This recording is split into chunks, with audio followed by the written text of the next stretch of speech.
Super Bowl 60 comes down to what, Mike Mayock? What do you got for me?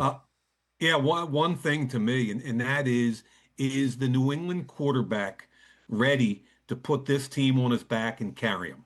And in the playoffs thus far, it hasn't been quite as good as during the regular season. Give him credit, he's used his legs when necessary, including in the snow, a week and a half ago. But this kid has been super all year. I think Seattle's a better football team right now, and I think this kid is going to have to play the game of his life and with both his arms and his legs for New England to win. What is Seattle cooking up for him then? What do you think Mike McDonald's doing right now on that side of the building, Mike? I think a less talked about issue is, we talk about Jaden Daniels. We talk about Deshaun Jackson. We talk about the escapability and playmaking with the legs of those guys. Mm-hmm. We don't talk about Drake May like we should. Drake May is an athlete. And even though he's not as twitchy quick, he still can tuck it and go. And when necessary, I think their first playoff game, he had like 10 carries for close to 70 yards. And he turned the ball over, 4 or 5 times those first games, first 2 playoff games. So he's got to play completely clean.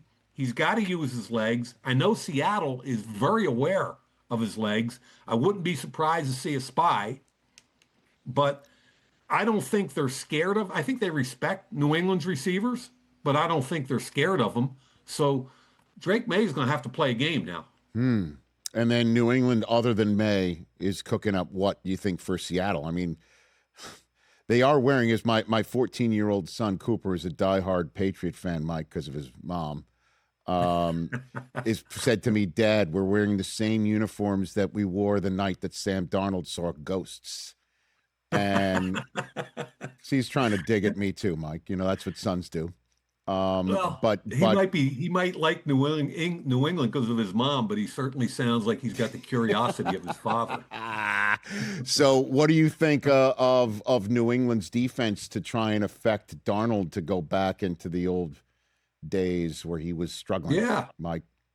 I mean, 3 playoff games, they've allowed 26 points and they've taken the ball away 8 times. Mm-hmm. It doesn't get a whole lot better than that. I think it comes down a lot of it to what happens in the red zone, and can Sam Darnold convert the 4-point opportunities, the difference between field goals and touchdowns, versus a New England defense that's been very stingy, especially in the playoffs in the red zone.